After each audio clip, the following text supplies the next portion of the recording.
Student, आज हम अपने बीएड फर्स्ट ईयर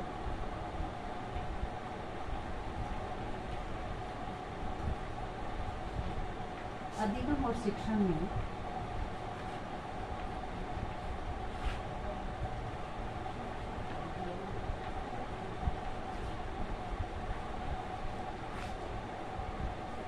हमारा जो प्रकरण चल रहा है धीमी गति से सीखने वाले बालक, इसके अंतर्गत हमने जो है धीमी गति से सीखने वाले बालकों से संबंधित जो समस्याएं हैं उन समस्याओं के बारे में अध्ययन किया था।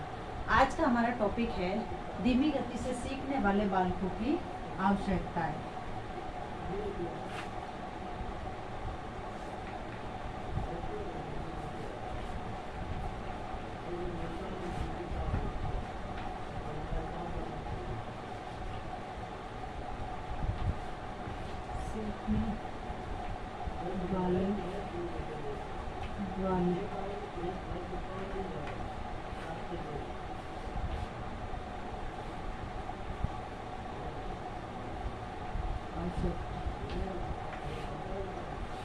यानी धीमी गति से सीखने वाले जो बालक हैं इनकी क्या आवश्यकताएं हैं।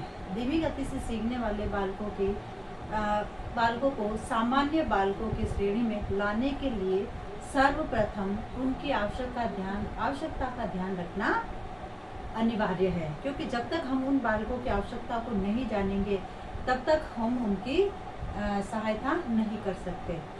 उनकी आवश्यकता करने के लिए उनकी आवश्यकता की पूर्ति करके ही उनके विकास का मार्ग प्रशस्त किया जा सकता है, क्योंकि जब हम किसी व्यक्ति की आवश्यकता पूर्ति करते हैं तब उसके विकास का मार्ग प्रशस्त होता है। और इसी प्रकार से धीमी गति से सीखने वाले ये जो बालक है इनकी आवश्यकताओं को पूरा करके ही जो है इनके विकास के मार्ग को खोला जा सकता है।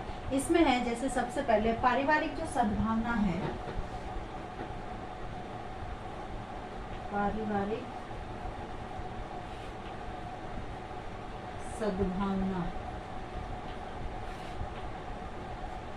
यानी धीमी गति से सीखने वाले जो बालक है उनको पारिवारिक सद्भावना से संबंधित यानी परिवार में सामान्य बालकों की भांति सम्मान मिलना चाहिए। जिस प्रकार से परिवार में जो अन्य जो बालक है जैसे सामान्य बालक है उनको जैसे सम्मान मिलता है, उसी प्रकार से परिवार की तरफ से ऐसे बालकों को भी जो है सम्मान दिया जाना चाहिए, जिससे कि उनकी आवश्यकता की पूर्ति की जा सके। यानी जब परिवार ऐसे बालकों के प्रति सकारात्मक जो है दृष्टिकोण रखेगा तो उनकी सोच भी सकारात्मक होगी, और जब परिवार ऐसे बालकों का सहयोग करेगा तो वह अपना आप ही उनमें आगे बढ़ने की क्षमता विकसित होगी और वह अधिगम और शिक्षण के प्रति उत्साहित होंगे। उसके बाद है दूसरा है सकारात्मक अभिप्रेरणा। सकारात्मक अभिप्रेरणा,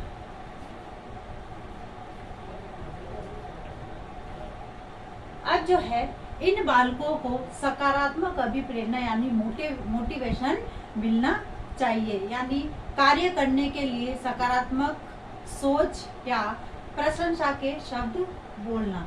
यानी ऐसे बालकों के प्रति जब वो कार्य करते हैं तो उनके प्रति जो है जो हमारा नजरिया है, जो दृष्टिकोण है वह जो है सकारात्मक होना चाहिए, यानी उनको मोटिवेशन सकारात्मक रूप में मिलना चाहिए।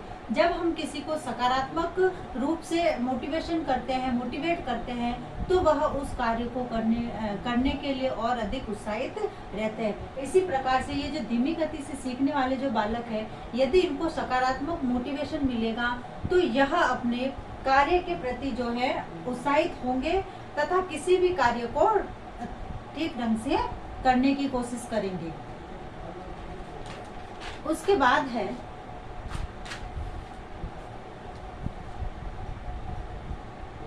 पारिवारिक कार्यों में हिस्सा।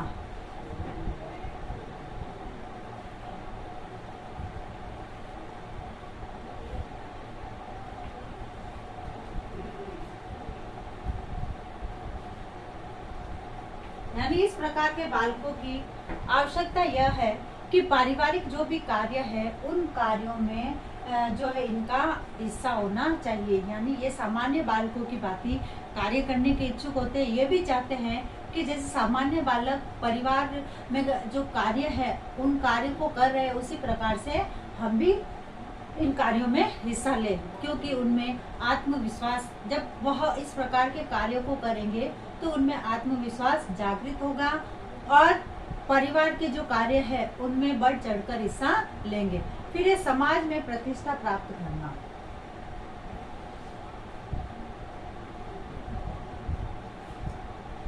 समाज में प्रतिष्ठा प्राप्त करना। अब जो है इनकी आवश्यकता यह है कि इनकी विशेष इच्छा यह होती है कि यह समाज में अपनी प्रतिष्ठा प्राप्त करे। इस इच्छा की पूर्ति हेतु इनको जो है उत्तरदायित्व पूर्ण कार्य करने की विशेष इच्छा होती है, जो कि समाज से संबंधित होते हैं। अतः इनकी आवश्यकताओं को ध्यान में रखते हुए ही समाज में से संबंधित जो कार्य है उन समाज से संबंधित कार्यों के दायित्व इस प्रकार के बालकों को सौंपना, जिससे कि उनमें समाज के प्रति अपनी प्रतिष्ठा प्राप्त कर सके।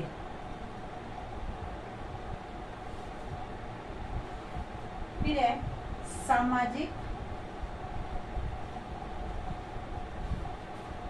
एवं सांस्कृतिक सामाजिक एवं सांस्कृतिक कार्यों में सहभागिता।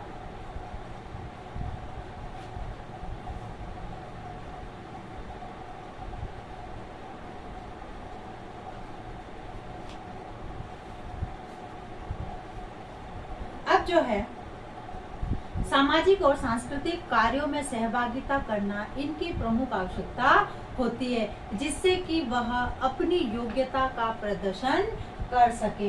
यानी सामाजिक और सांस्कृतिक जो कार्य है उनमें जब ये सहभागी होकर अपनी सहभागिता को देंगे तो जो है इनमें जो है अपनी योग्यता का प्रदर्शन करने की इच्छा शक्ति जागृत होती है, जिससे कि उनको ये लगता है कि हम भी ये कार्य कर सकते हैं। फिर है अधिगम प्रक्रिया में आवश्यकता।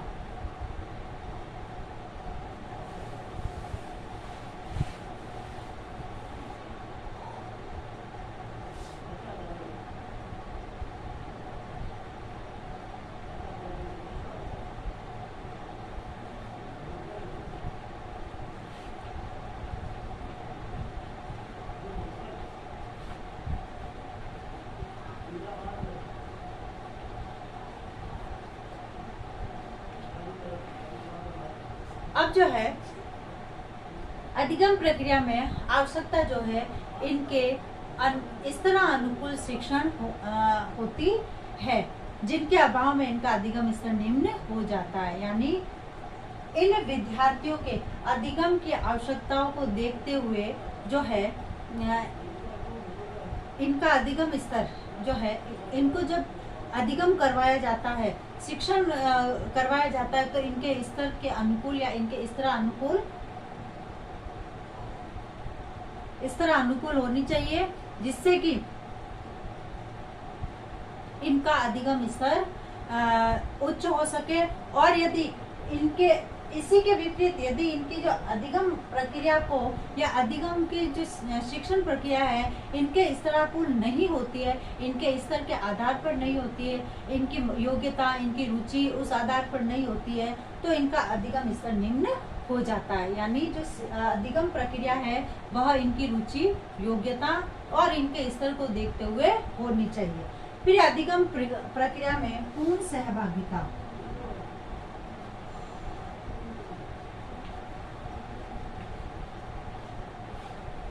अधिगम प्रक्रिया में पूर्ण सहभागिता।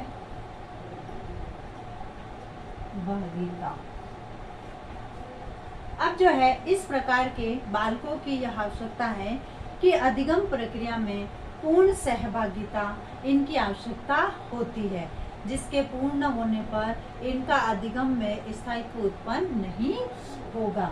जब तक इनकी जो है पूर्ण सहभागिता अधिगम में नहीं होगी, तब तक इनका अधिगम में स्थायित्व नहीं आएगा। फिर ये कक्षा कक्ष में समायोजन।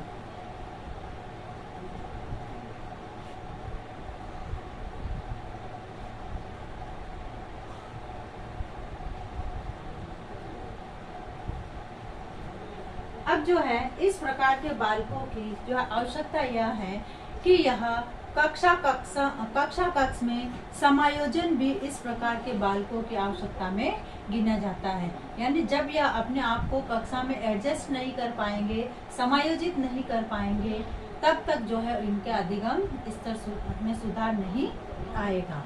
फिर है सकारात्मक अभिप्रेरणा। सकारात्मक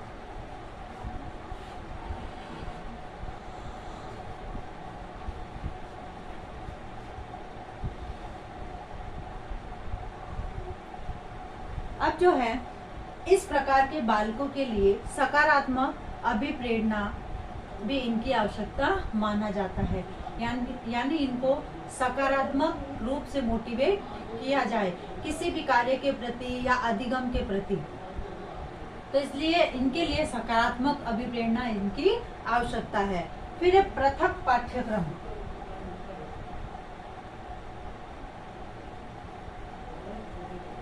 पृथक पाठ्यक्रम। अब जो है इनके लिए पृथक पाठ्यक्रम के माध्यम से बालक अपनी क्षमताओं का विकास कर सकते हैं, क्योंकि पाठ्यक्रम जो बनाया जाता है वह कक्षा के अनुसार बनाया जाता है, जिसमें जो है ये जो धीमी गति से सीखने वाले जो बालक हैं, इनके अनुसार पाठ्यक्रम का निर्माण नहीं किया जाता है, किंतु पृथक पाठ्यक्रम जो है इनकी आवश्यकता है, जिसके आधार पर ये बालक अपनी जो अधिगम से संबंधित क्षमताएं हैं उन क्षमताओं का विकास कर सके। यानी इनके आधार पर यदि पाठ्यक्रम का निर्माण किया जाए तो यह भी सामान्य बालकों की श्रेणी में आ सकते हैं। फिर है लास्ट जो है इसका पृथक पाठ्यक्रम सहगामी क्रियाएं तथा पृथक खेल कूदों की आवश्यकता। पाठ्यक्रम के साथ साथ पाठ्यक्रम सहगामी जो क्रियाएं होती है उन क्रियाओं तथा अलग से जो खेल कूद होती है वह इनकी आवश्यकता है। विभिन्न प्रकार के इनके माध्यम से खेल करवाना, पाठ्य सहगामी क्रियाएं जो है उनका निर्माण करना। तो इस प्रकार से इनके लिए जो है पृथक निर्देशन व्यवस्था की आवश्यकता भी होनी चाहिए। यानी इस प्रकार के बालकों के लिए अलग से निर्देशन व्यवस्था की आवश्यकता होनी चाहिए, जिससे कि इनको निर्देशन की व्यवस्था करके इनके लिए जो है अधिगम की स्थिति या इनके जो धीमी गति से ये जो सीखने वाले बालक है इनकी स्थिति में सुधार लाया जा सके और इनको भी सामान्य बालकों की भांति उसी श्रेणी में लाया जा सके। फिर इससे यह स्पष्ट होता है कि धीमी गति से सीखने वाले बालकों को अनेक प्रकार की विशिष्ट व्यक्तिगत और सार्वजनिक आवश्यकताएं होती हैं। इन आवश्यकताओं की पूर्ति हो उनके चहुमुखी विकास में महत्वपूर्ण भूमिका का निर्वाह करती है। ये जो आवश्यकताएं हैं यही आवश्यकताएं इस प्रकार के बालकों की इन आवश्यकताओं की पूर्ति करके ही उनके चहुमुखी विकास का निर्वाह कर सकते हैं या हम जो है उनके चहुमुखी विकास कर सकते हैं। अब है आज का आपका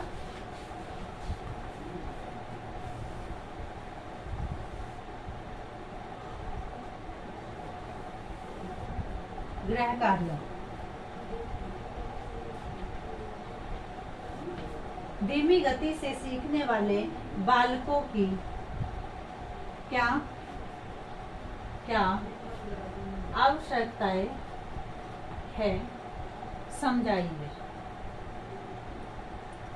अब एक विशेष बात, जैसे कि हम सभी जानते हैं कि वर्तमान में जो समय चल रहा है वह कोरोना जैसी भयंकर महामारी इसमें फैल रही है।